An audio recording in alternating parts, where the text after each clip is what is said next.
Buenas tardes. Gracias por acompañarnos en este microseminario de profundización de lógica de la PUC.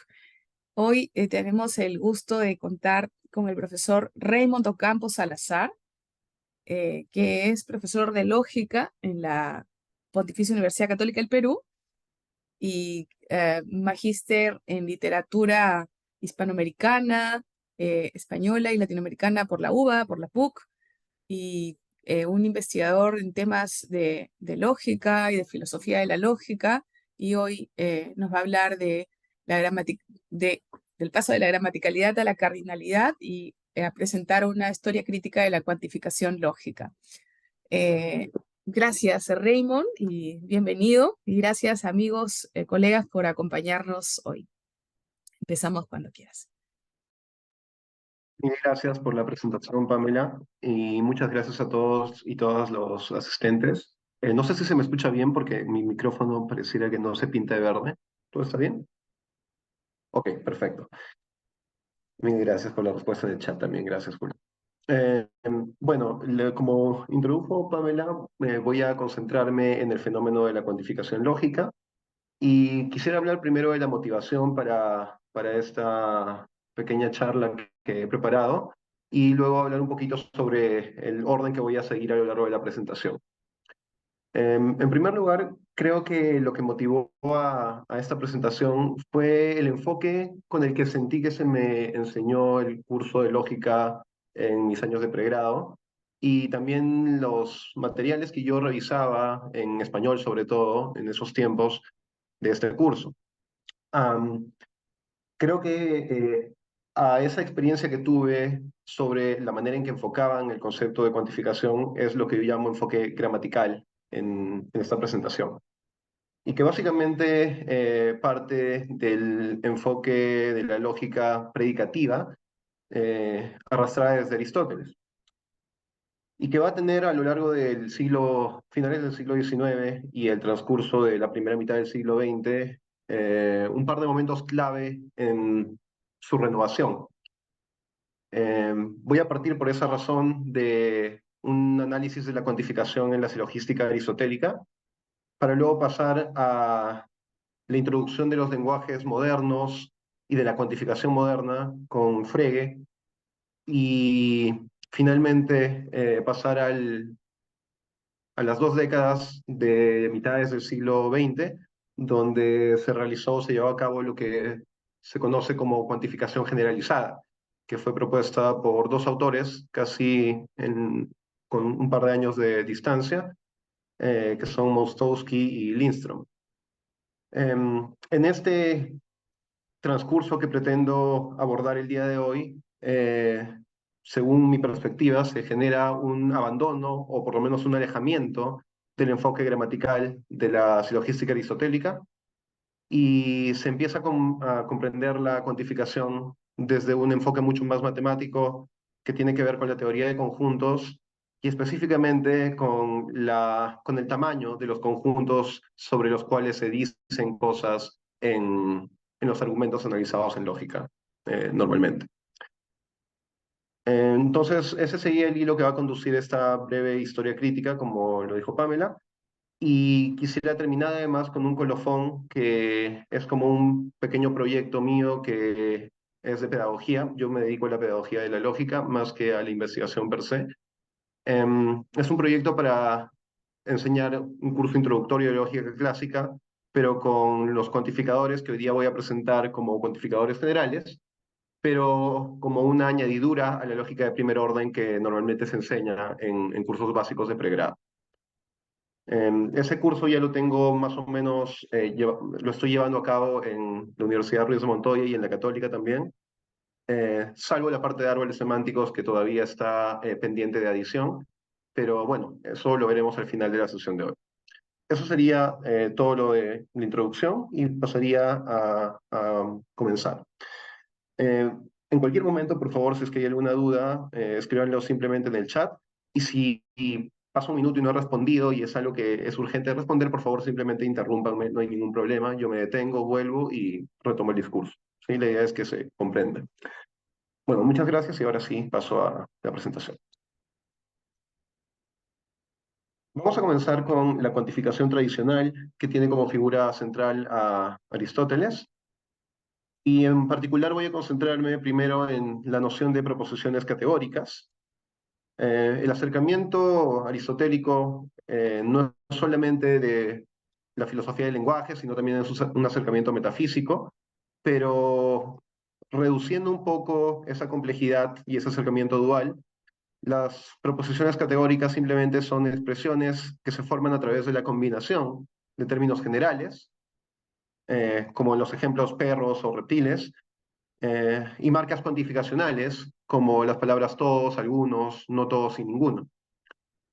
Ahí brindo cuatro ejemplos de proposiciones categóricas y además los esquemas categóricos que construye Aristóteles en el cuadro de oposición eh, para representar a las cuatro proposiciones tradicionales, que son la universal afirmada, la particular negada y sus contrapartes, que están formalizadas abajo con las marcas en español, las marcas de cuantificación y con los términos generales esquematizados con letras FG. Ese es el lenguaje que voy a manejar a lo largo de la presentación también. A lo largo de la presentación, al mismo tiempo, voy a analizar este argumento, que es el único que voy a trabajar hasta llegar al colofón. Es un argumento válido que paso a leer. Todos los cuentos escritos por Arrieda son indigenistas, premisa uno. Premisa 2, algún cuento escrito por Arguedas es experimental. Y conclusión, algún cuento indigenista es experimental. Bueno, aplicando un ejercicio intuitivo de validez, claramente este es un argumento válido. Si se asumen las premisas como verdaderas, la conclusión tendría que ser verdadera también. Y Aristóteles, al notar este mismo fenómeno, decide también representar esta forma de pasos forma válida de paso de premisas a conclusión como un esquema que va a formar parte de un conjunto de esquemas que se llaman figuras silogísticas y que en la época medieval tomaron algunos nombres mnemotécnicos para ser recordados. Por ejemplo, este argumento es válido porque se adapta al esquema silogístico Datisi o a la figura Datisi, que es la mnemotecnia para recordar las proposiciones categóricas A, I, que son la forma en ese orden de la premisa uno, premisa 2 y conclusión. Es decir, son la universal afirmada en la premisa uno, todos los F son G, y la particular afirmada, o el particular afirmado, mejor dicho, en la premisa 2 y la conclusión. Algún F es G y algún G es alfa. El conjunto de silogismos categóricos eran, además, de un lenguaje para representar los argumentos válidos más comunes. Además, eran un sistema de pruebas o un protosistema de pruebas como los de deducción natural que se desarrollan en el siglo XX, que contaban con unas tres reglas también para poder demostrar cualquier otro esquema que se redujera a ellos, a los cuatro principales, ¿no? El Datisi, por ejemplo, se reduce a uno de los cuatro principales y luego se prueba por contradicción de él, me parece. Bueno, pero esta no es una clase de silogismo, así que voy a pasar. Lo que me quiero concentrar es en las herencias que, desde mi perspectiva, trae la lógica aristotélica a la teoría lógica de la cuantificación. En primer lugar, me parece que la herencia clave es la neutralidad del tópico como una característica que va a heredarse para todos los lenguajes formales. Con neutralidad del tópico me quiero referir a aquello que normalmente se refieren con el nombre de formalidad o forma lógica, cuando se habla específicamente de que en la lógica se habla de las formas y no del contenido. Con la neutralidad del tópico pretendo explicar ese fenómeno y justamente cuando nos referimos a dos tipos de términos que analizaba Aristóteles, que son los términos individuales, que están representados con letras minúsculas AB, y a los términos generales, representados con letras mayúsculas FGH, es lo que sucede cuando yo paso del lenguaje natural a ese tipo de símbolos. Al eliminar el contenido específico de cada una de los nombres, por ejemplo, de cuentos acá, como Huarmacuyay o Los Escoleros, a simplemente letras individuales como A, B, y los conjuntos de cuentos escritos por Arguedas o los conjuntos de cuentos indigenistas o cuentos experimentales a letras predicativas o términos generales, como los llamaba Aristóteles FGH, es que damos cuenta de esta irrelevancia del tópico para el análisis lógico.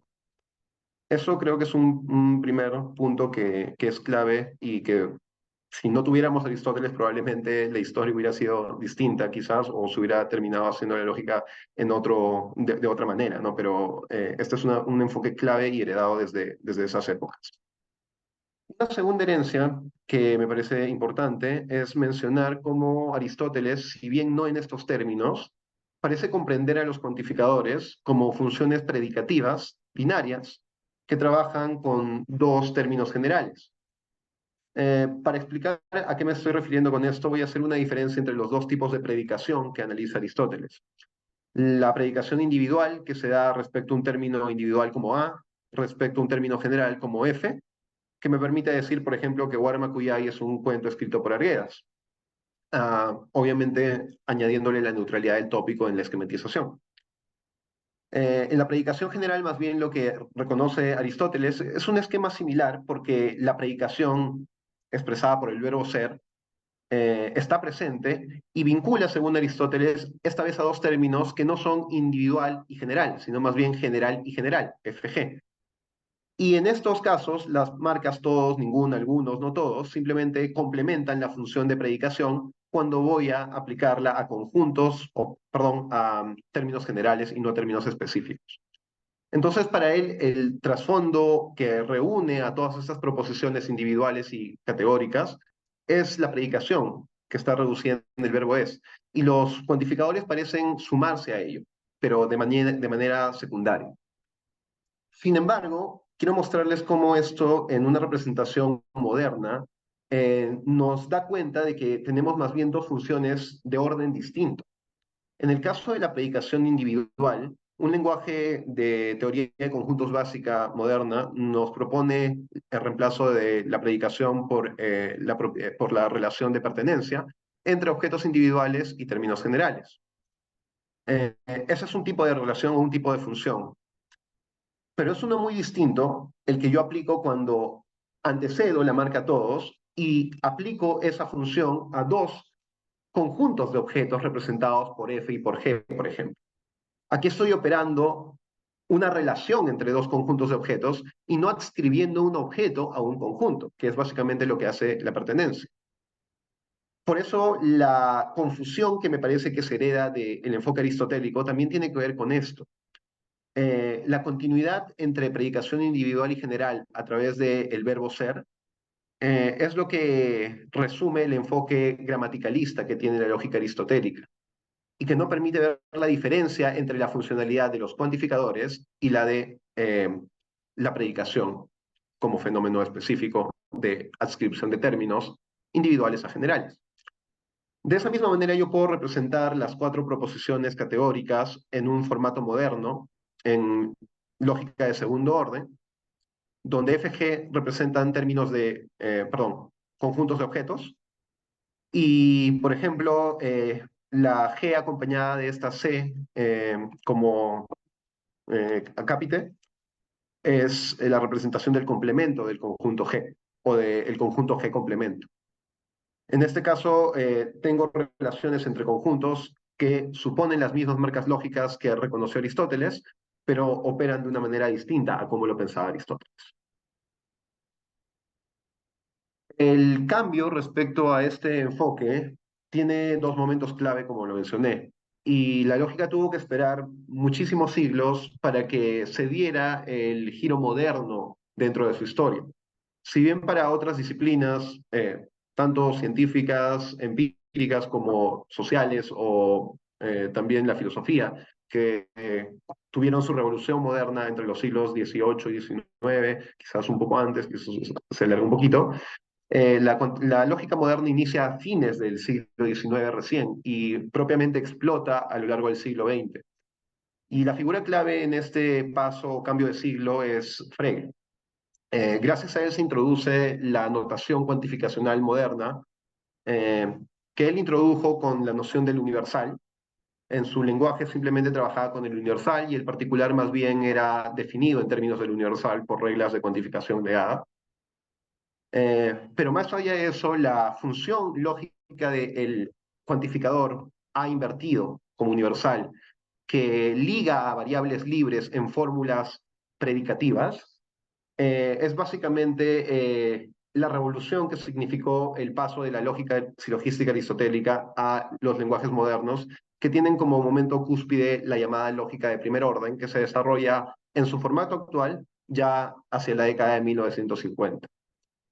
Em, en el caso de la presentación no voy a referirme al lenguaje específico de Frege, que incluye muchos menos símbolos que los que estoy describiendo aquí en este alfabeto, pero me estoy refiriendo a los que, gracias a su herencia, terminaron formando parte de la llamada lógica de primer orden que enseñamos en los cursos básicos de lógica del pregrado.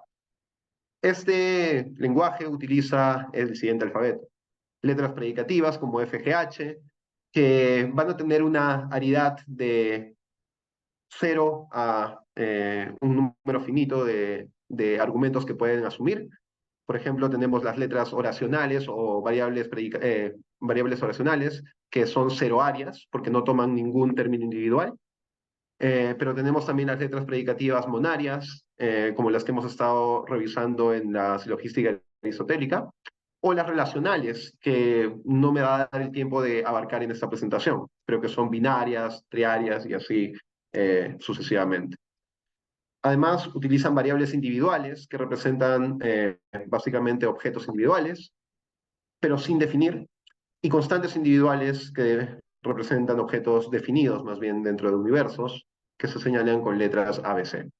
Los conectores son los 5 tradicionales: conjunción, negación, disyunción, condicional y bicondicional, cuantificadores universal y particular, y el predicado de identidad.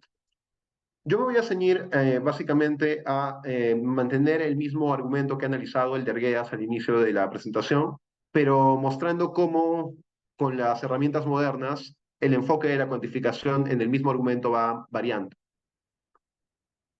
Por ejemplo, aquí tenemos los esquemas categóricos del cuadro de oposición, pero formulados en el lenguaje de lógica de primer orden. Es fundamental aquí la noción de la variable libre que un cuantificador diga dentro de una fórmula que está bajo su alcance. Esto permite entender todos los f son g como la función del universal ligando un término individual señalado por la variable x en la fórmula condicional entre f y g. Y lo mismo con las otras tres formas del cuadro de oposición. Esa combinación entre universal, condicional, negación, conjunción y particular, que todos conocemos en los cursos de lógica introductorios, son un gran salto en comparación de la formulación aristotélica, y basta solamente saltar un par de para notar eso. Vamos ahora con el análisis del argumento original, el de Arguedas. Lo he copiado ahí nuevamente.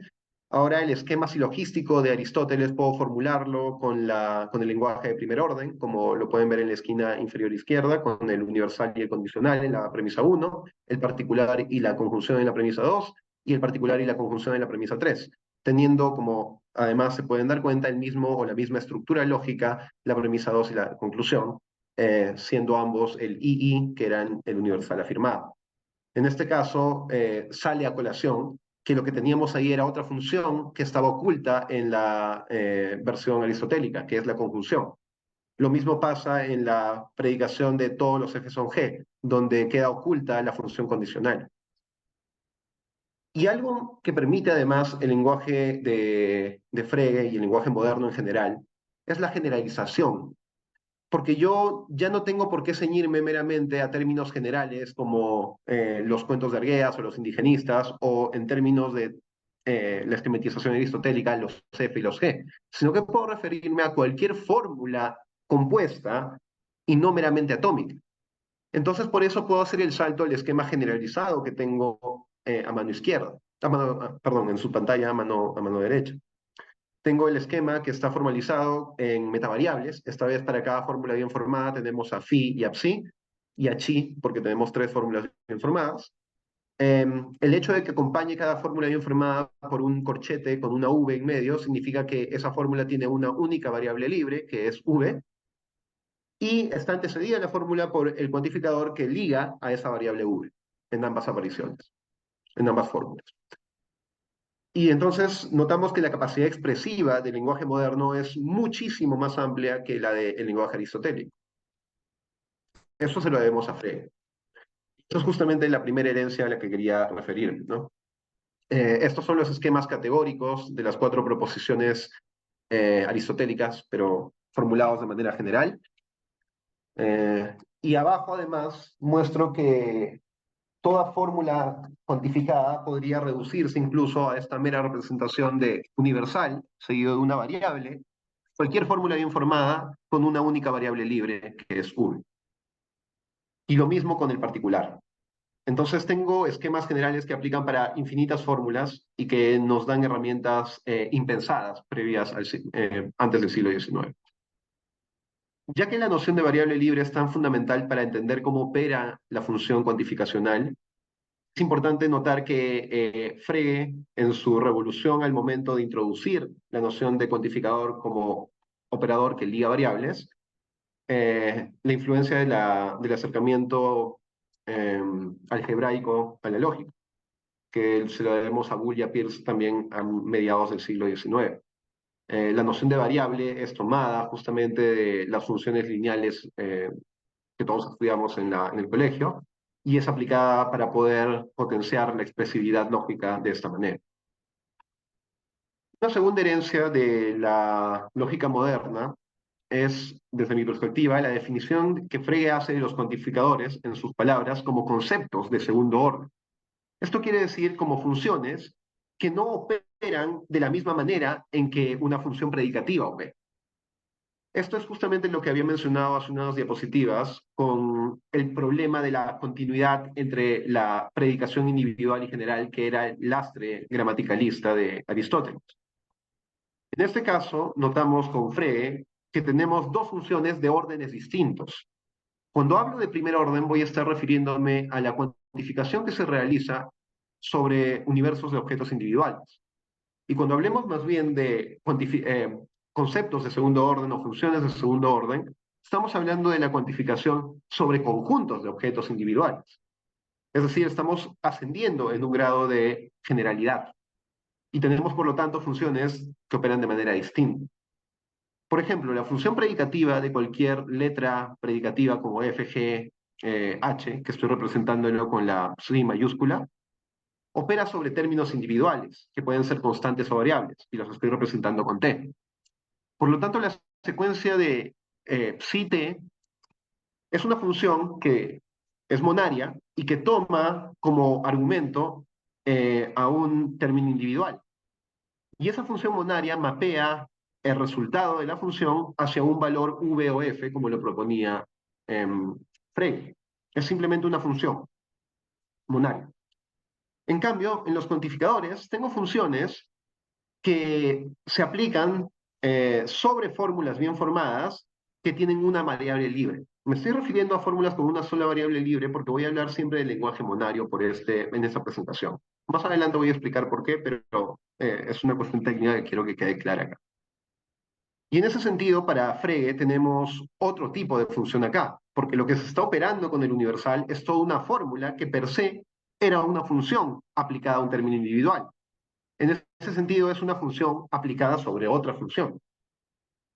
Para Frege, este tipo de funciones de segundo orden, si bien toman otro tipo de objetos para operarlos, llegan sí del mismo modo a los valores VF, que era la manera en que tenía también de interpretar las fórmulas en esa época, a fines del siglo XIX. En el cuadro que ofrezco en la parte inferior, tenemos primero en las dos columnas los formatos de las posibles o los posibles resultados de la función universal, primero sobre una letra predicativa operando cualquier variable que tenga, que es o bien verdadero o bien falso. En el segundo tengo lo mismo con los particulares. Y en las dos siguientes columnas tengo las formulaciones generalizadas para cualquier fórmula bien formada.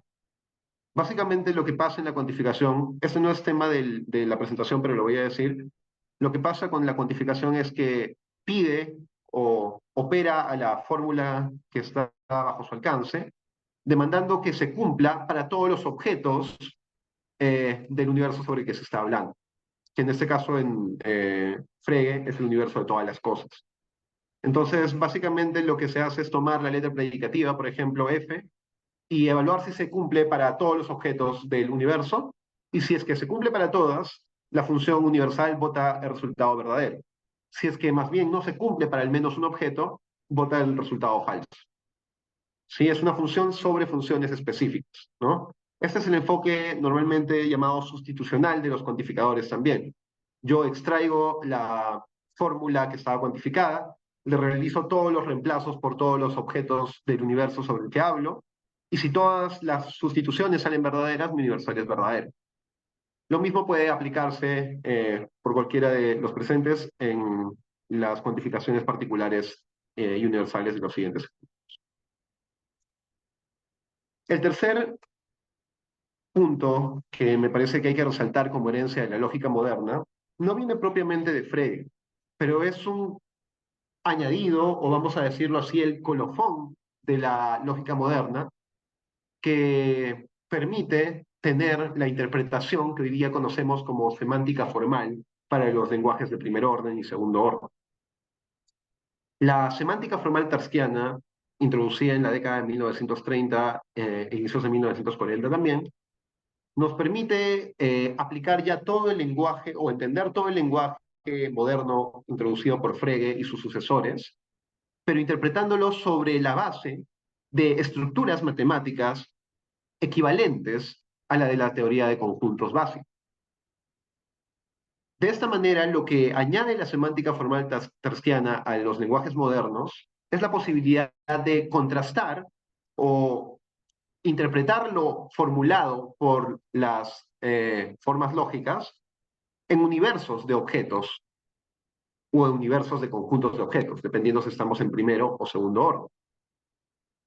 De esta manera, esta semántica que se le puede sumar a cualquier lenguaje formal, aunque es cierto que cualquier lenguaje formal es independiente de su semántica también, nos permite entender de una manera mucho más clara en términos matemáticos cómo funcionan las cuantificaciones en tanto funciones de segundo orden. Para entender a lo que me refiero con esto, tengo que hacer una pequeña introducción de lo que es la semántica formal. Entonces voy a pasar con eso en este momento. Por ahora veo que no hay preguntas en el chat, tampoco noto manos levantadas, así que supongo que puedo continuar. Muy Sí, bien, sí, claro. Puedes continuar, ningún problema. perfecto, muchas gracias.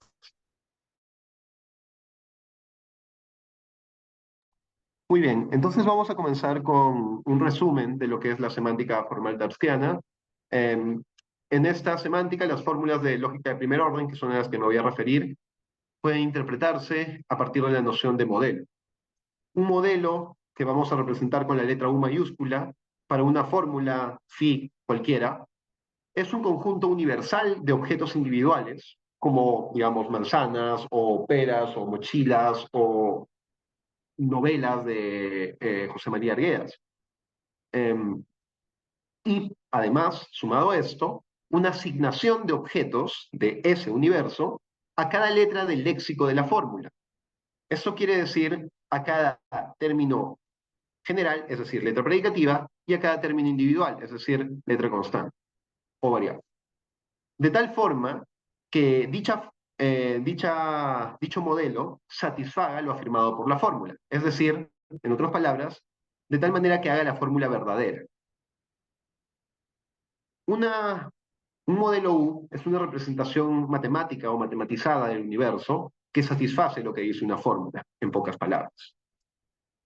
Para poder entender la construcción de un modelo, tenemos que otorgar a cada término individual de la fórmula un objeto individual de U. Es decir, por ejemplo, para el término A, el objeto del universo de cuentos de Arguedas, que se llama Guarmacuyá. Para B, el que se llama Los Escoleros.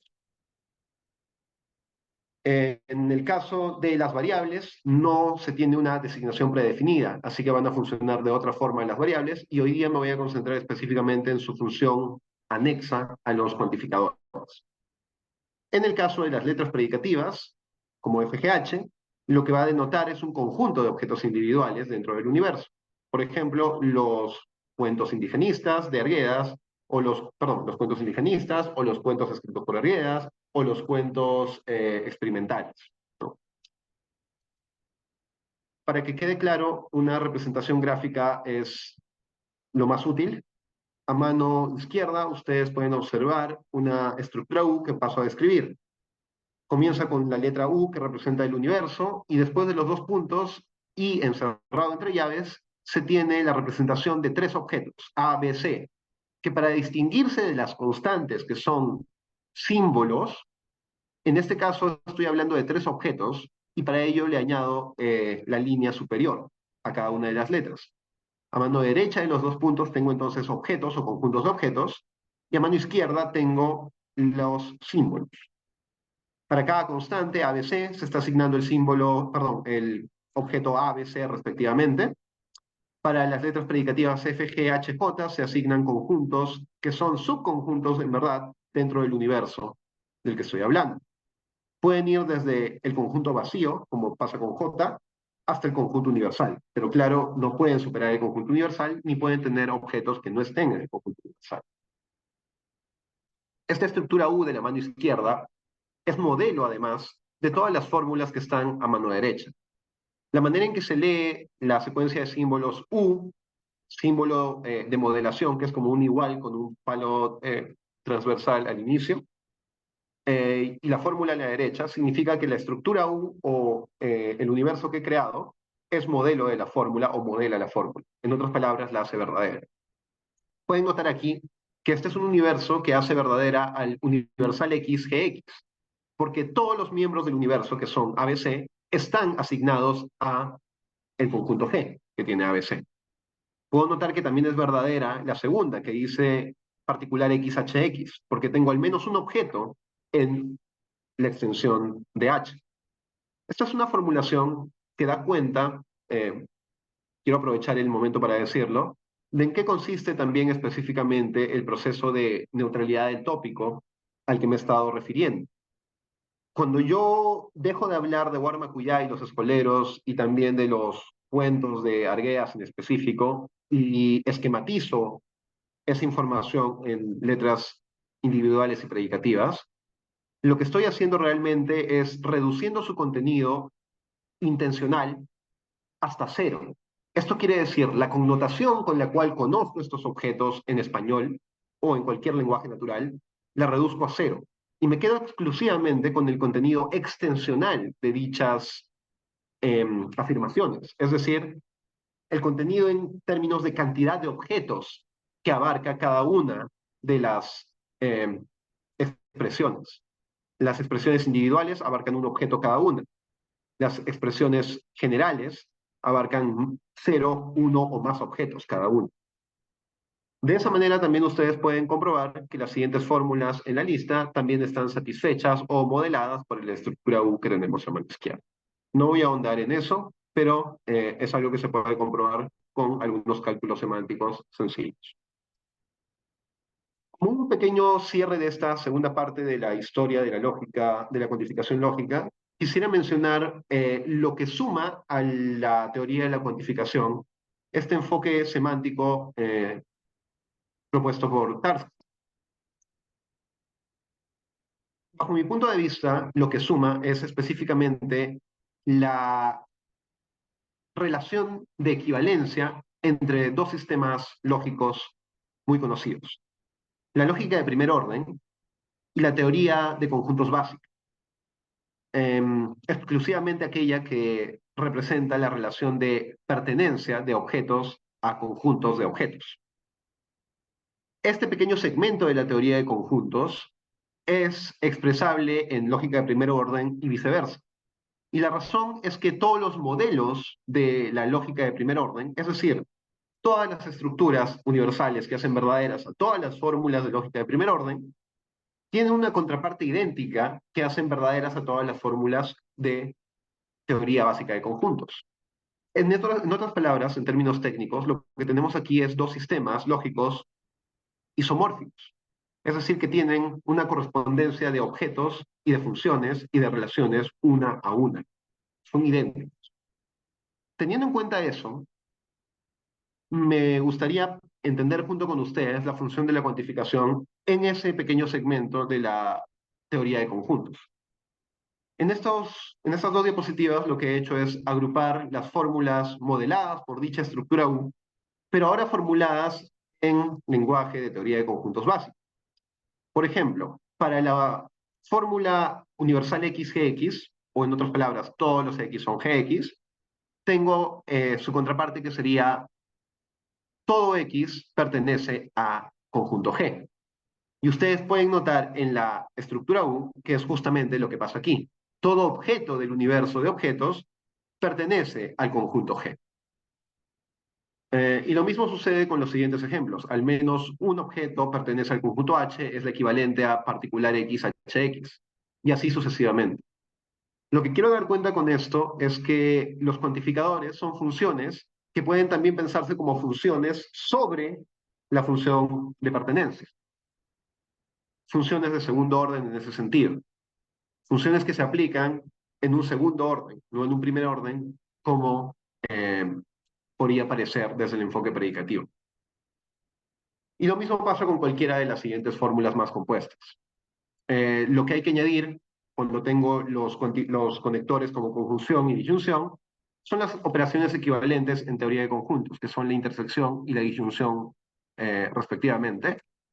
Y cuando tengo que lidiar con la negación, puedo negar con la negación haciendo operaciones de equivalencia lógica de cuantificación negada, de definición de condicional, dobles negaciones, y finalmente, la negación de un conjunto que se va a expresar como la negación, como el complemento de un conjunto o como la función complemento.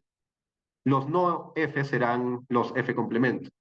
Y por ejemplo, puedo entender entonces que cuando digo que no todos los G son F, estoy diciendo que hay al menos un objeto en el universo que es G y que al mismo tiempo no está en el conjunto F.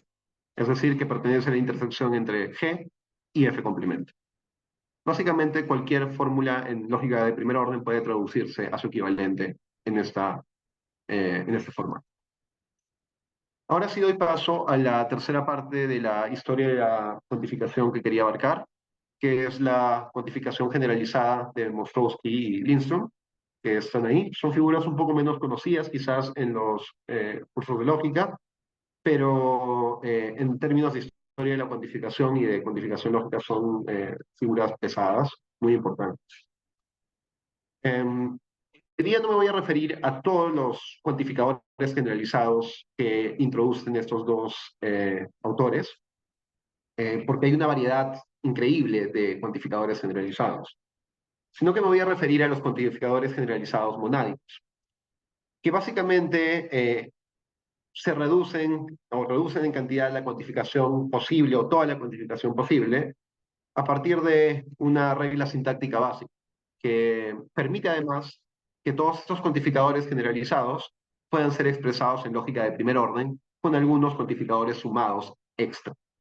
Es decir, me voy a centrar en los cuantificadores generalizados que son representables en extensiones o como extensiones de la lógica de primer orden y que por lo tanto se pueden añadir a un curso de lógica básica, que es básicamente lo que voy a presentar al final de este PPT. La regla sintáctica que nos permite ceñirnos a estos cuantificadores monádicos es la siguiente. Vamos a tener que son cuantificadores en tanto en tanto operadores que ligan a una única variable libre, v, en un conjunto de n fórmulas. El, el que se ligue a una única variable libre en cada una de estas fórmulas es lo que hace que estos sean cuantificadores generalizados monádicos y no poliádicos. Los poliádicos se diferencian de estos en que pueden aceptar más de una variable libre por fórmula y permiten obviamente una expresión o una expresibilidad cuantificacional mucho más superior, o muy superior, perdón, a la que ofrece el sector monádico. Pero por su complejidad y por el tiempo que tengo y además por la intención de aplicar esto a un curso básico de lógica, no voy a entrar en detalles de ese tipo de cuantificadores poliádicos. Vamos a hablar en especial de dos tipos de cuantificadores generalizados monádicos. El primero va a ser del tipo Q, que además también se suele conocer como de tipo 1. Son cuantificadores que se anteceden a fórmulas bien formadas de LPO con una única variable libre a la manera en cómo se antecede un universal, por ejemplo, o un particular en cualquier fórmula que conocemos nosotros. Entonces, esos cuantificadores Q del tipo 1 son los que conocemos en lógica de primer orden. Los que quizás no conocemos, pero que voy a mostrar que son bastante similares a los de primer orden, son los de tipo R2, que aceptan dos fórmulas, no solamente una, es decir, operan sobre dos fórmulas, pero nuevamente sobre una única variable libre. Eso es lo que los hace monádicos. Por eso también comparten la notación de tipo 1, solamente que en este caso tengo dos fórmulas con una variable libre cada uno. Por eso es tipo 1,1. Y para diferenciarlo del primer tipo voy a utilizar la letra R en vez de Q. Tengo entonces estos dos tipos de cuantificadores, que el primero opera sobre una única fórmula, el segundo sobre dos fórmulas, pero están emparentados porque operan solamente ligando a una variable libre. Ahora sí voy a explicar qué son los cuantificadores monádicos en términos semánticos. Es decir, voy a interpretar lo que significan los cuantificadores monádicos. Esta interpretación es posible gracias a los aportes de Tarski. Muy bien, para empezar, los cuantificadores generalizados son, en pocas palabras, funciones de segundo orden. Y por ello, su interpretación tiene que darse también en universos de segundo orden, es decir, en universos de conjuntos de objetos, no en universos de objetos, ¿sí? Universos de conjuntos de objetos. Por ello, la interpretación de los cuantificadores generalizados va a tener que darse en la clase universal W de conjuntos de objetos individuales o de relaciones entre objetos individuales. La idea de que se distingan conjuntos de relaciones explica también la división entre cuantificadores tipo Q y tipo R2. Los primeros van a hablar en términos de conjuntos de, o vamos a hablar así, conjuntos de objetos, y más bien los segundos en términos de conjuntos de relaciones entre conjuntos de objetos. Cada interpretación, además, va a tener que hacerse relativamente a un universo U de objetos individuales. Es decir, cada interpretación de las fórmulas cuantificadas voy a tener que hacerla también en un universo determinado, como los que propone Tarski. Además, para cada fórmula con una variable libre, vamos a interpretarla como un conjunto de objetos individuales, que se representa con el mismo símbolo de la fórmula, pero con una U como superscript. De manera que así diferencio fórmula, como está a mano izquierda, y conjunto, como está a mano derecha. Y lo mismo en el caso de relaciones entre dos fórmulas, phi y psi, que se representan entre paréntesis ambas, separadas por una coma, y la, las relaciones entre dos conjuntos de objetos, que están representados más bien como phi u y psi u. Finalmente, los cuantificadores generalizados monádicos van a interpretarse, primero, los de tipo Q, como clases de conjuntos de objetos individuales, y los segundos como clases de relaciones, más bien, entre dos conjuntos de objetos individuales. ¿Sí? Por eso son de dos tipos distintos. Voy a pasar con los de primer tipo, los del tipo Q, que son propuestos por Mostowski en 1957. Para él, los cuantificadores de tipo Q, que son justamente una categoría de cuantificadores, por eso también se llaman cuantificadores generalizados, se aplican para una serie de cuantificadores distintos, eh, es la siguiente. Si tú tienes una fórmula de primer orden con una sola variable libre, entonces si le antecedes un cuantificador tipo Q con una variable idéntica a la variable libre, vas a obtener una fórmula bien formada de LPO extendida al cuantificador Q o extendida con el cuantificador Q. Y la regla general de interpretación de esa fórmula para saber si un universo modela o no modela la fórmula, o en otras palabras, si la fórmula es verdadera o falsa en un universo, va a ser la siguiente. Una estructura U o un modelo U va a modelar a la fórmula QV, fórmula bien formada con variable libre, si y solo si el conjunto de objetos denotado en el universo U por la fórmula con variable libre pertenece al conjunto de conjuntos designado por el cuantificador Q. Recordemos que los cuantificadores Q designan conjuntos de objetos, o en otras palabras, clases de conjuntos de objetos. Entonces esto nos da cuenta de que la cuantificación es básicamente una descripción de un conjunto en tanto pertenece a otro conjunto de un segundo orden. Esa relación es básicamente la que está detrás de la noción de cuantificación, que fue descubierta por Aristóteles, pero que fue posible de entender recién en el siglo XX gracias a los desarrollos modernos. Voy a pasar a analizar todos los tipos de cuantificadores Q que me importan para el curso que quiero proponer. Vamos a hablar de 5 cuantificadores tipo Q. El universal, conocido ya por nosotros, el particular también, pero también quiero sumar 3 cuantificadores que son muy útiles en términos de expresividad lógica. El cuantificador que establece una base mínima de objetos y que se representa con un particular seguido de min y un número natural. El cuantificador que establece un tope de objetos que se representa como particular, máximo y un número natural. Y finalmente el cuantificador de números exactos, que se representa como un particular seguido de un número natural y que representa, como dije, números exactos, naturales. Cada uno de ellos está definido como un conjunto de conjuntos de objetos. Y ese es el aporte justamente de Mostowski en este caso. Por ejemplo, el universal se va a interpretar ahora como un conjunto de objetos que está incluido en un universo y que es tal que su número de objetos o su cantidad de objetos es idéntica a la cantidad de objetos del conjunto universal. En otras palabras, es la clase de conjuntos cuya cardinalidad, que es un sinónimo del tamaño del conjunto, es idéntico a la cardinalidad del conjunto universal. Vuelvo al ejemplo de Tarski y me doy cuenta que aquí el universal está modelado por el universo U por el hecho de que la cardinalidad del conjunto G es 3, tengo 3 elementos, es idéntica a la cardinalidad del conjunto universal, que es 3. Por ello, la fórmula es verdadera o está modelada por esa estructura U. Entonces notamos que aquí el fenómeno de cuantificación es realmente la adscripción de un conjunto de objetos dentro de un universo a una clase de conjuntos de objetos representada por el cuantificador, que en el universal es la clase de conjuntos universales, básicamente, o idénticos al conjunto universal.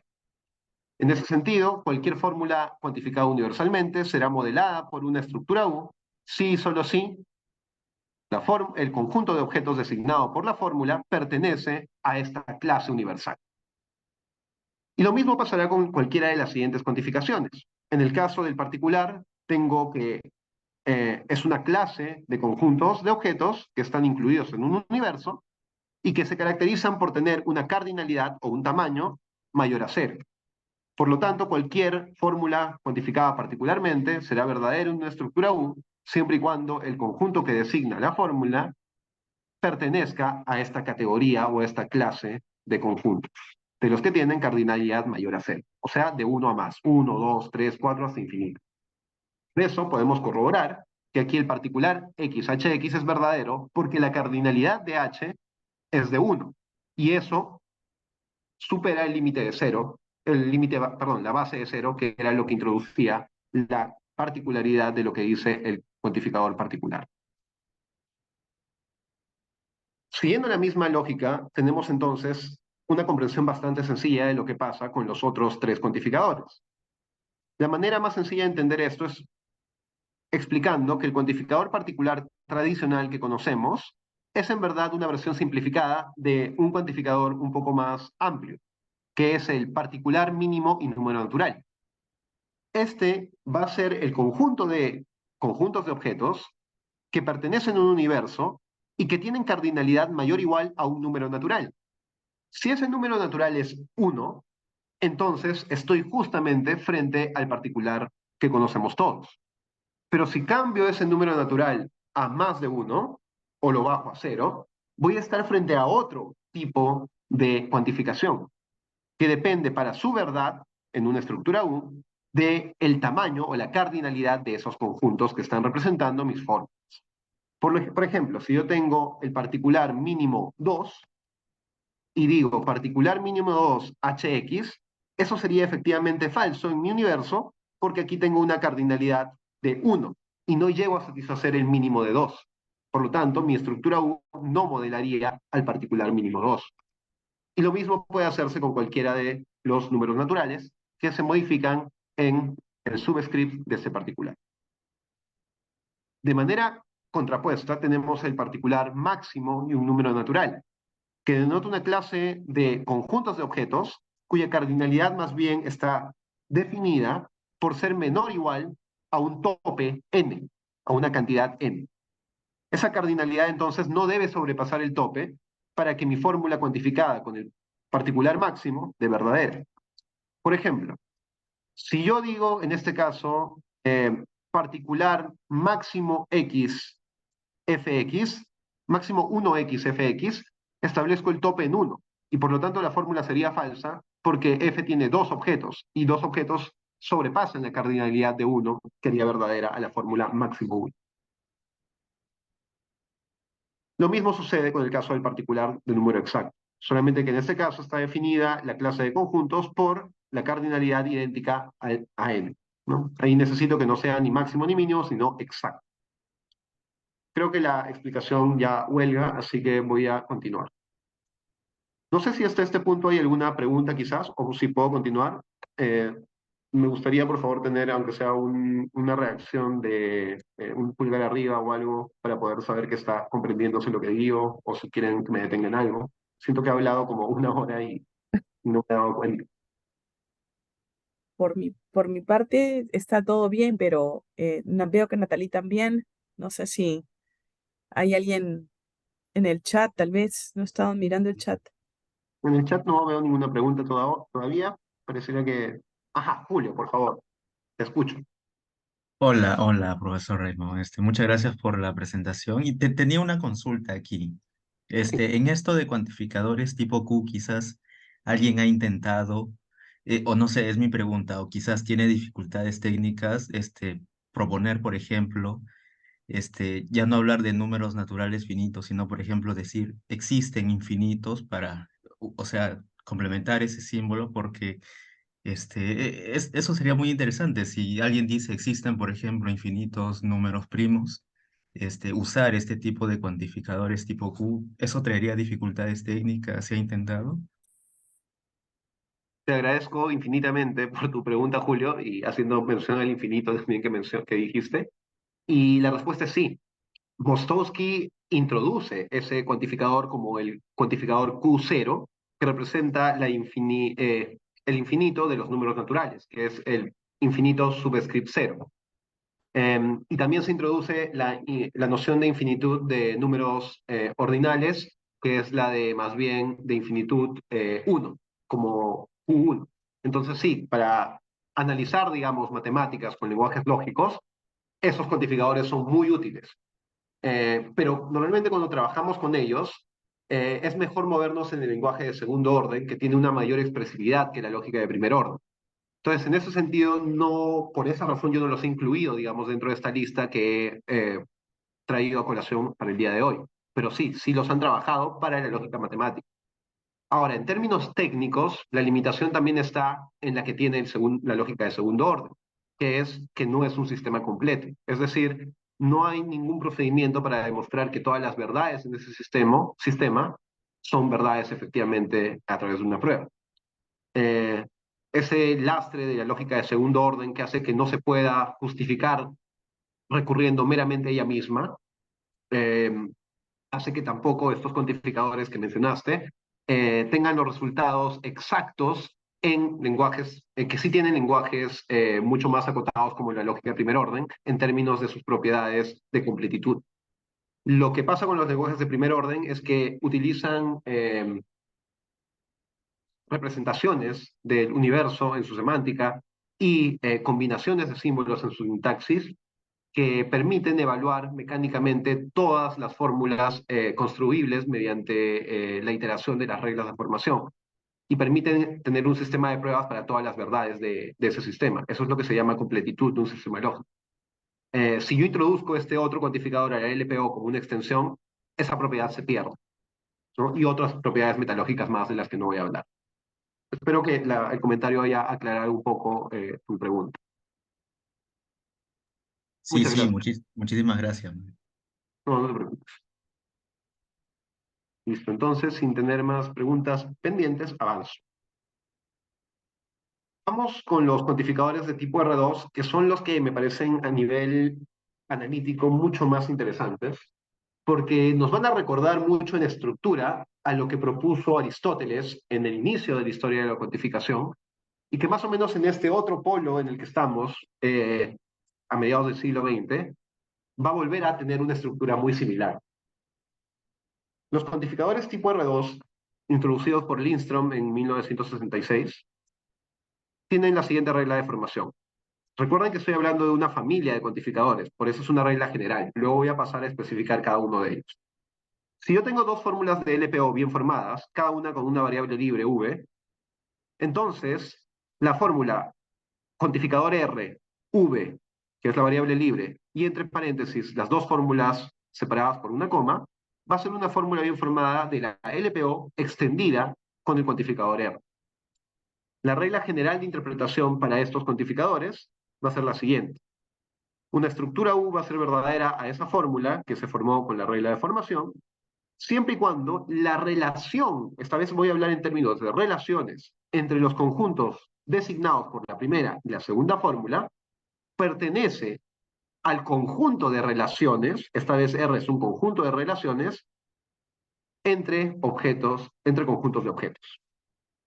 Entonces, en este caso, lo que tengo es, en realidad, un paréntesis con una coma que representa un par ordenado de conjuntos de objetos. Y si ese par ordenado de conjuntos de objetos pertenece a la clase de pares ordenados representada por R, entonces tendremos una fórmula cuantificacional verdadera. Vamos a pasar a analizar los ejemplos particulares de estos cuantificadores R2. También son expresables las nociones de cuantificación universal y particular desde esta cuantificación R2. Pero esta vez me va a permitir este tipo de cuantificador expresar la relación entre dos conjuntos de objetos entre ellos, y no solamente el de uno respecto a su tamaño en el universo U, que es básicamente lo que limitaba a los cuantificadores tipo Q. Si pueden notarlo, aquí siempre me refiero a un único conjunto en relación con el universo, o en relación por lo menos con la cantidad de objetos que tiene en ese universo. En cambio, en este segundo caso, lo que voy a tener es relaciones entre dos conjuntos. Por ejemplo, cuando yo hablo de el cuantificador universal de tipo R2, estoy hablando de una clase de relaciones entre dos conjuntos phi, ¿sí? Tales que la cardinalidad de la diferencia entre el primero menos el segundo es cero. En otras palabras, la cantidad de objetos que tiene el residuo de restar el segundo conjunto del primero es cero. De esta manera, si mi conjunto phi no tiene ningún objeto más que mi conjunto phi, tendré entonces que mi cuantificador universal es verdadero, porque todos los objetos de phi estarían dentro de los objetos de psi. Por lo tanto, mi fórmula universal será verdadera o será modelada por la estructura U, siempre y cuando ese par ordenado de conjuntos phi y psi pertenezca a esta clase de pares ordenados cuya diferencia tiene cardinalidad residuo igual a cero.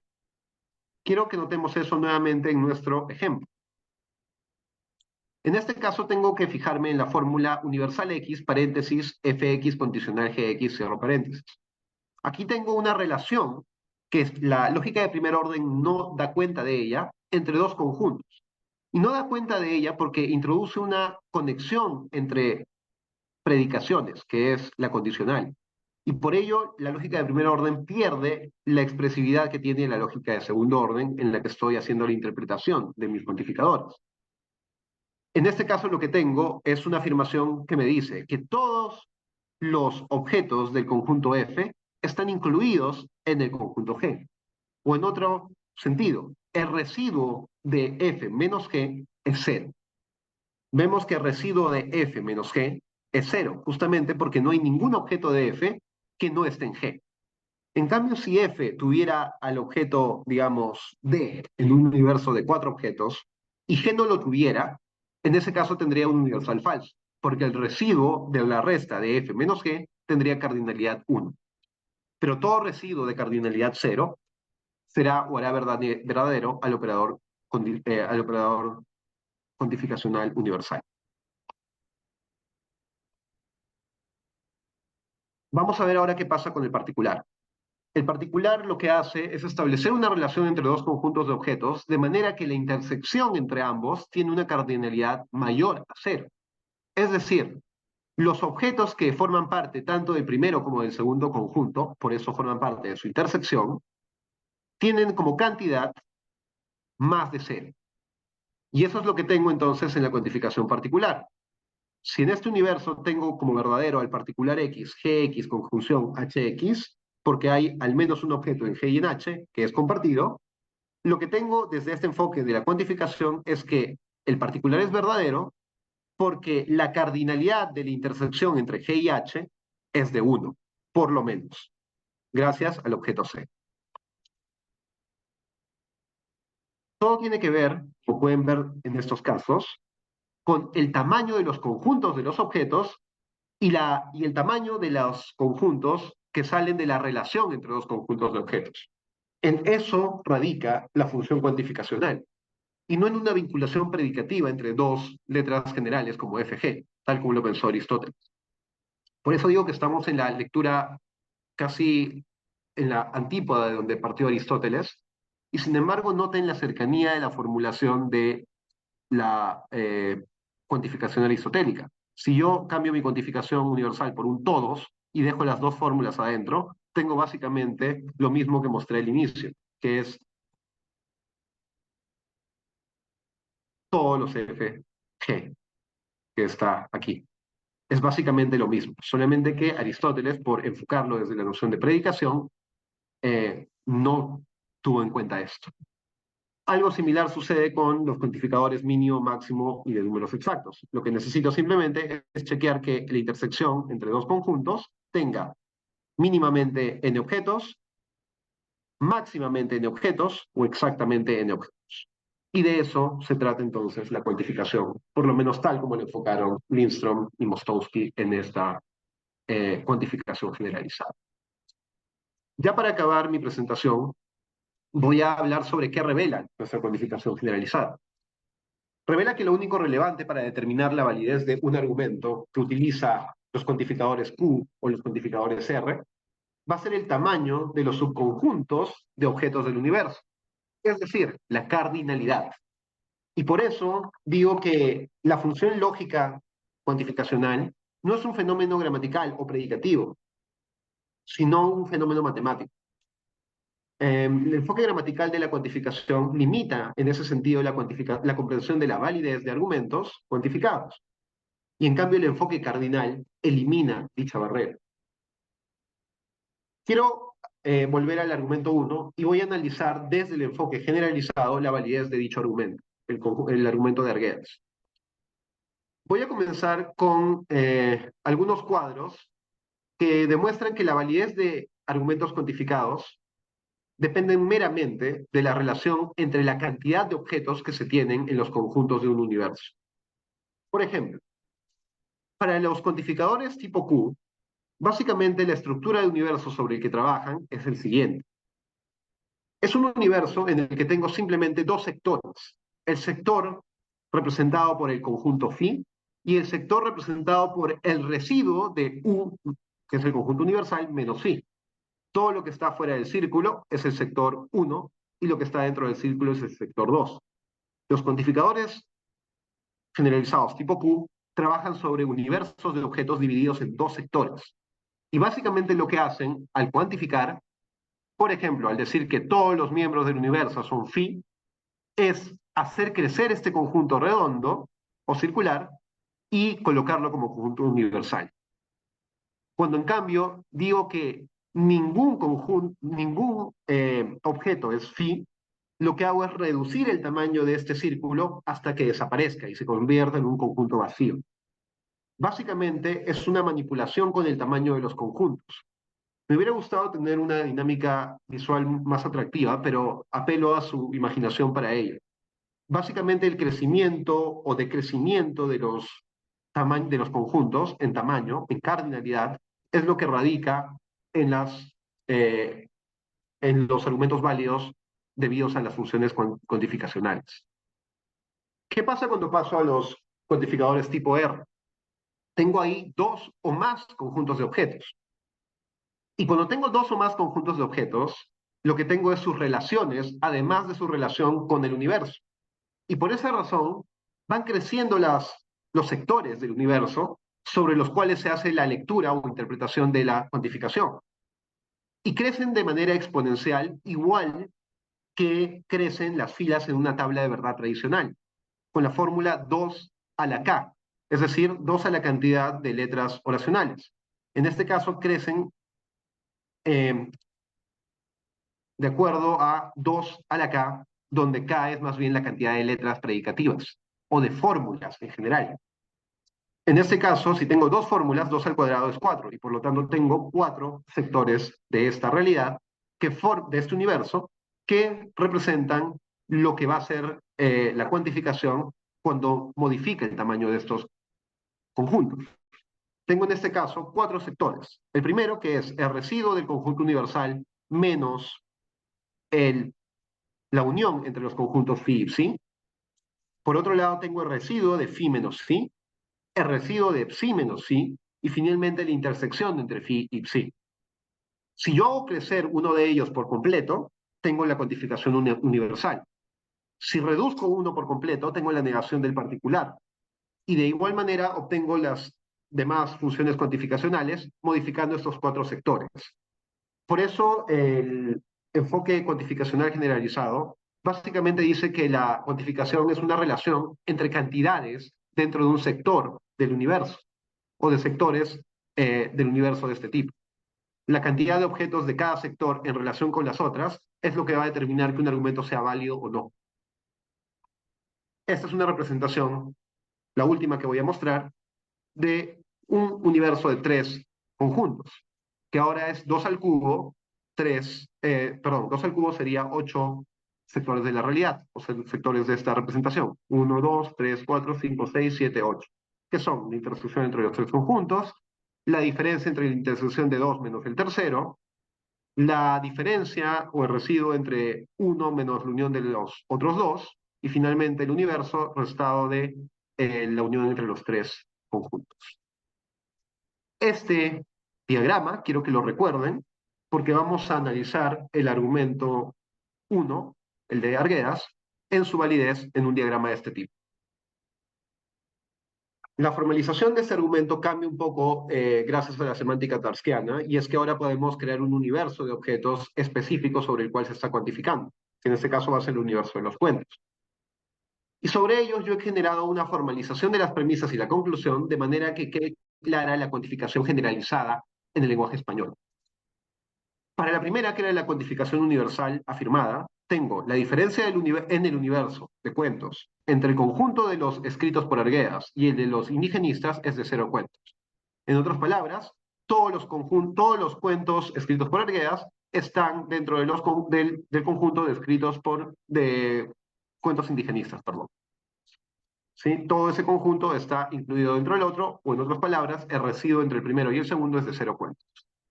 Y en el caso de la premisa 2 y la conclusión tenía fórmulas particulares afirmadas. Por lo tanto, tengo que la intersección entre esos dos conjuntos será o tendrá más de un cuento, más de 0 cuentos, perdón, que era justamente la interpretación del particular como tipo R2. Y la primera como universal del tipo R2. Tenemos la primera premisa, la segunda premisa y la conclusión. Tengo entonces aquí el esquema formalizado en LPO añadido a los cuantificadores generalizados, universal y particular. Tengo además el esquema formalizado en lógica de segundo orden, aplicando las nociones de relaciones de residuo y de intersección entre conjuntos de objetos. Y tengo el esquema general formalizado para cualquier conjunto de cualquier complejidad. A continuación, lo que voy a hacer es demostrar a través de un diagrama que parte de esta estructura general y modifica, gracias a las premisas, el universo de tal manera que hace que la conclusión esté implícita en el universo tal como lo modifican las premisas. Recuerden que desde la semántica tarskiana, toda fórmula de LPO va a moldear el universo que va a modelarlo. En otras palabras, el universo que hace verdaderas estas dos premisas va a tener una forma muy especial. Y esa forma especial es la que va a incluir a la conclusión. Y de esa manera vamos a tener un argumento válido. de la base compartida por todos los conjuntos de 3 conjuntos de objetos, yo voy a modificarlo primero eliminando todos los objetos de F que no estén en G, es decir, haciendo caso a la primera premisa, haciendo que el residuo de F menos G sea 0. Por lo tanto, todo lo que formaba parte de F, pero no de G, ha desaparecido. Y por eso el conjunto F ahora aparece como un pequeño círculo introducido dentro del conjunto G, que es el que está en la inferior derecha. En ese lugar tengo dos sectores, el sector de la intersección triple de conjuntos y el sector de la intersección entre F y G restado de H. Ya no tengo objetos F que no sean G. Eso es el influjo en el esquema base de la premisa número 1. El influjo de la premisa número 2 más bien me dice que la intersección entre F y H tiene al menos un objeto, o tiene en otro sentido más de 0 objetos. Por lo tanto, lo que puedo hacer en mi gráfica es crear una manera de representar que el espacio entre G y H, perdón, entre F y H, tiene al menos un objeto. Y como el único espacio que me queda entre F y H, o en esa intersección, es el de la triple intersección, entonces coloco ahí que tengo más de 0 objetos, como 0 menor a X. X representa cualquier cantidad de objetos que es mayor a 0 y que están en ese espacio de la representación. Por lo tanto, la cardinalidad de ahí es mínimamente de 1.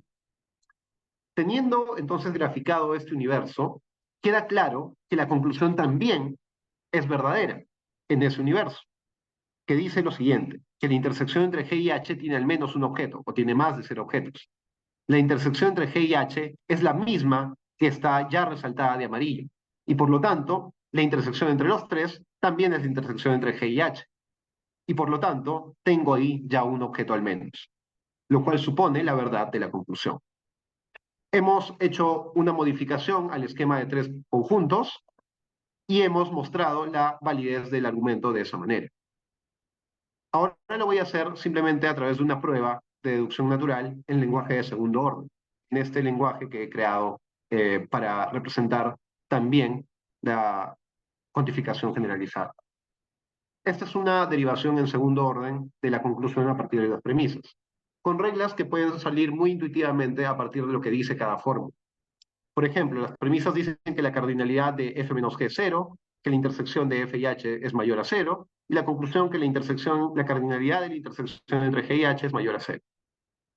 De la primera, yo puedo obtener, por el residuo nulo, que la cantidad de que el conjunto F es idéntico a su intersección con G.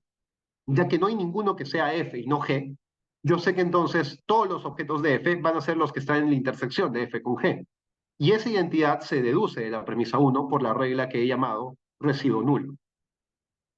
En el segundo lugar, tengo una manera de aplicar la ley de Leibniz en la premisa 2 y la premisa 3, que me permite, por la identidad entre estos dos conjuntos, reemplazar uno de ellos en la premisa 2. Reemplazar F por la intersección entre F y G, ya que son idénticas en este universo. Finalmente tengo entonces que esta triple intersección entre F, G y H tiene más que 0 objetos. Por propiedad de asociatividad entre intersecciones, que son como conjunciones, yo puedo mover el paréntesis hacia la derecha y tener ahora, además, la intersección entre G y H que tengo en mi conclusión ya expresada literalmente. Lo único que me falta es una simplificación que es propia de una intersección, al igual que una conjunción en cualquier fórmula, que me permite decir que hay una intersección entre G y H que es mayor que 0. Mi derivación acaba de demostrar la conclusión por pasos que, como ustedes podrán notar, son intuitivamente válidos. Solamente para terminar, quería hablar sobre mi propuesta para cómo enseñar cuantificación lógica desde un enfoque cardinal en un curso introductorio. Algo que me preocupó mucho cuando yo terminé de estudiar por lo menos lo básico de cuantificación generalizada, era cómo poder aplicar este nuevo enfoque no gramaticalista a mis cursos de grado. La opción 1 que se me ocurrió fue enseñar lenguaje de segundo orden, pero noten la complejidad de las reglas que hay en segundo orden. Esto es imposible en términos realistas de hacer en un curso introductorio. A pesar de que su expresividad es muy grande y me permite hacer lo mismo que he hecho en gráficos acá, pero en una derivación de 4 pasos, a pesar de esa gran expresividad, su operatividad y su enseñanza es compleja. Y por eso es difícilmente alcanzable enseñarlo en un curso introductorio. Tiene un pro y tiene un contra. Mi segunda opción, que es con la que finalmente me quedé, fue extender la cuantificación clásica de primer orden con los cuantificadores Q y R que son representables en primer orden.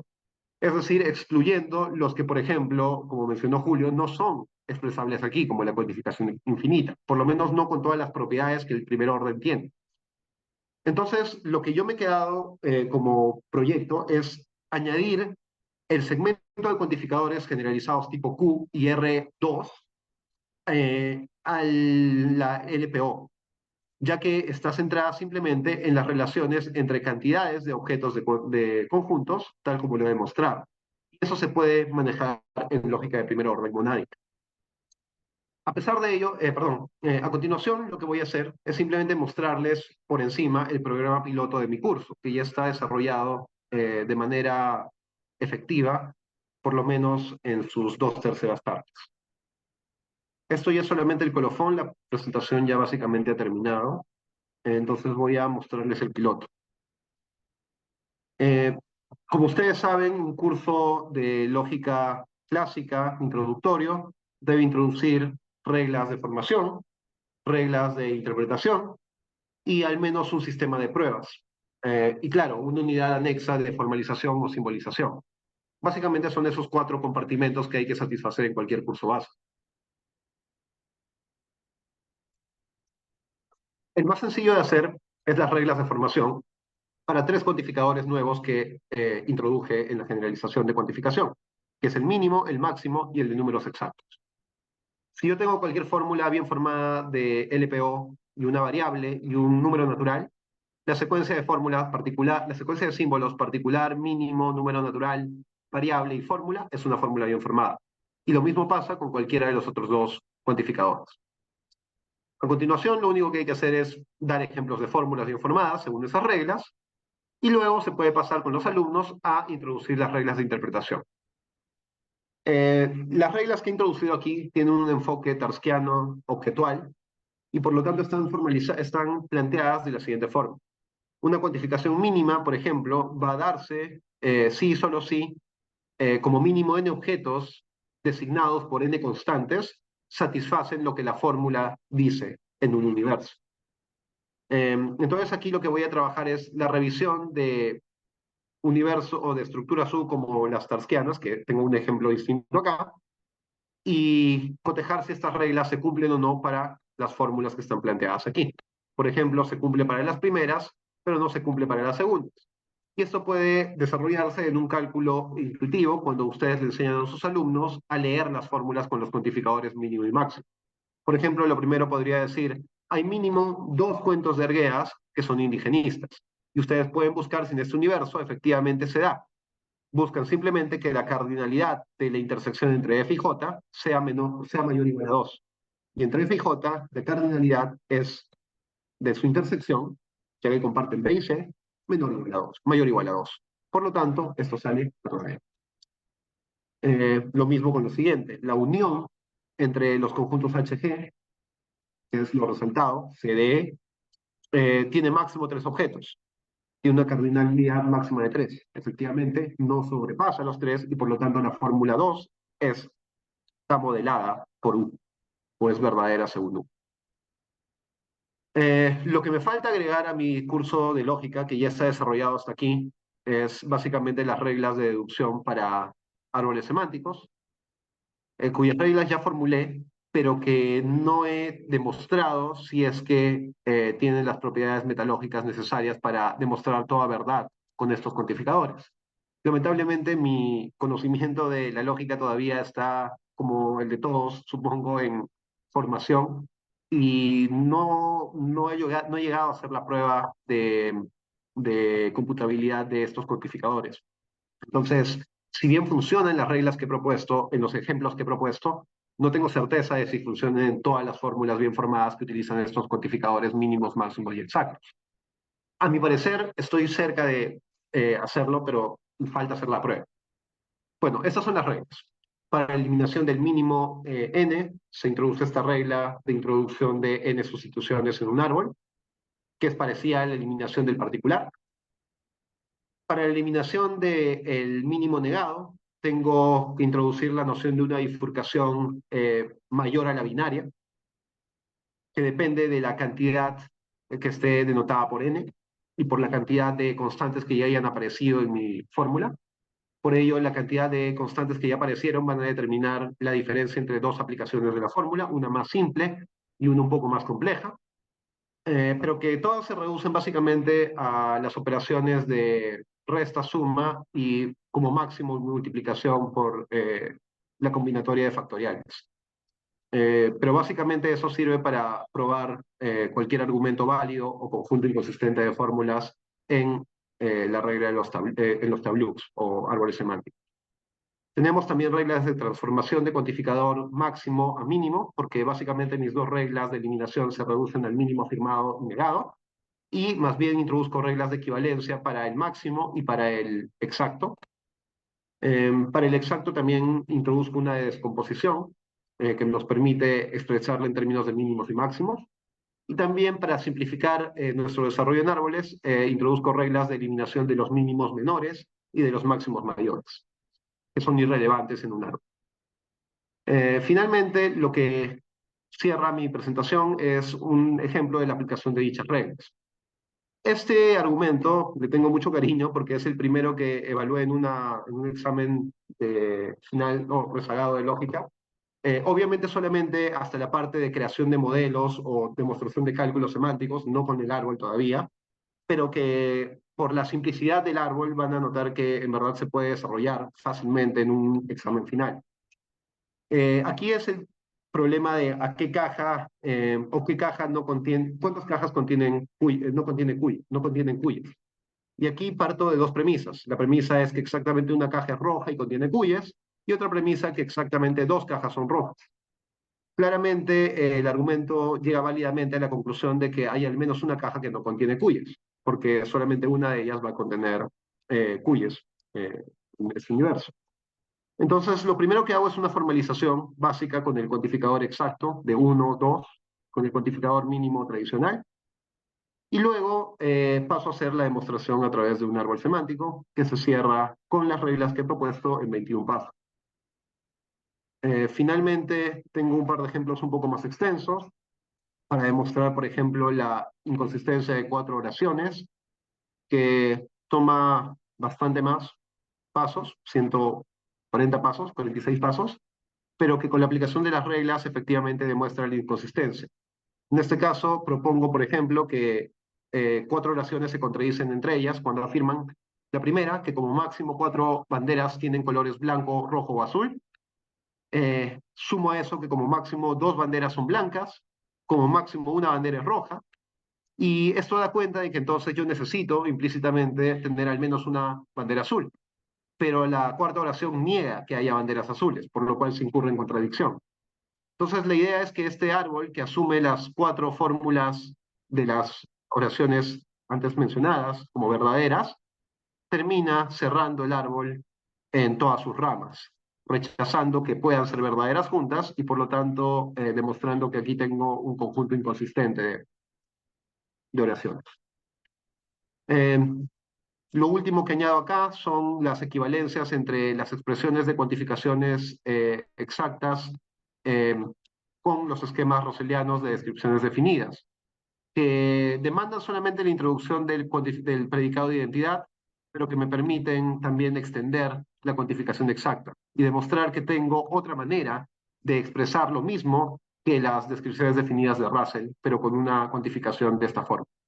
Decir que decir que el que es indigenista es experimental, se puede afirmar en el esquema russelliano que mezcla dos cuantificadores, particular y universal, con el predicado de identidad, pero también puedo decir lo mismo de la siguiente forma. Digo que hay exactamente un cuento que es indigenista, y para todos los cuentos indigenistas, solamente ellos son experimentales. De tal manera llego a afirmar lo mismo que el que es phi es psi. Con la demostración de ambos árboles también muestro que hay una equivalencia entre ambas afirmaciones, por lo cual se podrían utilizar de manera intercambiable. Con eso acabo mi presentación y les agradezco mucho por su atención. Perdonen si los he cansado, pero realmente me apasiona mucho este tema y le agradezco a Pamela y a la coordinación del curso por la generación de estos espacios tan importantes para, bueno, para mí que estoy investigando, que estoy aprendiendo y para todos los que están interesados como ustedes. Muchas gracias. Gracias a ti, Raymond. Excelente presentación, muy interesante, muy estimulante. Y pues no lo sé, quizás hay algún comentario o alguna pregunta. Finalmente, las personas que nos han acompañado, que aprovechen si es que tienen alguna pregunta. Sí, Eliana tiene una pregunta. Si estoy viendo bien o está aplaudiendo, Eliana. Un aplauso, un Yo solo aplauso. quería felicitar a Raymond, de verdad ha sido algo bastante intenso, Raymond, y complejo. Debo confesar que para mí ha sido difícil seguirte porque manejas un registro del cálculo cuantificacional que no me es familiar y es complicado, pero bien interesante. Qué chévere que tengas una propuesta y que estés construyendo métodos de prueba para terminar de cerrarla. Te felicito, gracias. Muchas gracias, Eliana. Muchas gracias. Sí, o sea, cuando yo me puse a estudiar cuantificación generalizada fue también como un shock al inicio porque no conocía la interpretación en términos de segundo orden de los cuantificadores. Y creo que hay que darle un par de vueltas todavía para poder asimilarlo, pero ya al cogerle el clic, igual que con toda la lógica, es realmente apasionante lo que descubres. Son Sí. relaciones que no te imaginabas en el formato aristotélico. Básicamente eso es lo que quise expresar acá. Mm. De hecho, creo que siempre en la práctica, Pamela, es que luego nos puedan compartir la presentación. Yo quería abusar de tu buena fe, Raymond, y si puedes compartirnos también la bibliografía que está detrás de tu Sí, sí, propuesta para ir un toque más allá, sería ideal. Gracias. me comprometo con hacer una listita de la bibliografía y sumarla a la Mm. presentación que le pasé. Sí, Buenazo, buenazo, gracias. Sí, correcto. la grabación luego la subimos y la compartimos para que la puedan ver los que quieran. Sí, la verdad es que felicitaciones, Raymond. Muchas gracias por darnos este par de horas tan estimulantes y creo que no solamente es un proyecto pedagógico, es un proyecto de investigación que lleva, no sé a dónde, pero lleva y está muy bien. Aquí hay algún comentario. Ah, sí. ¿No hay más comentarios o preguntas o pedidos o sugerencias?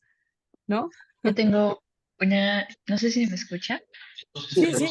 Ahí Sí, ya, por tu sí, comentario. algunos JPs que también me están pidiendo la grabación porque no han podido en este horario, pero igual, felicitaciones, Raymond, por la presentación. Y así una curiosidad, bueno, no iguales, pero una curiosidad chiquita. ¿La prueba piloto ya lo vas a llevar para generales letras o ya lo estás, ya lo estás aplicando?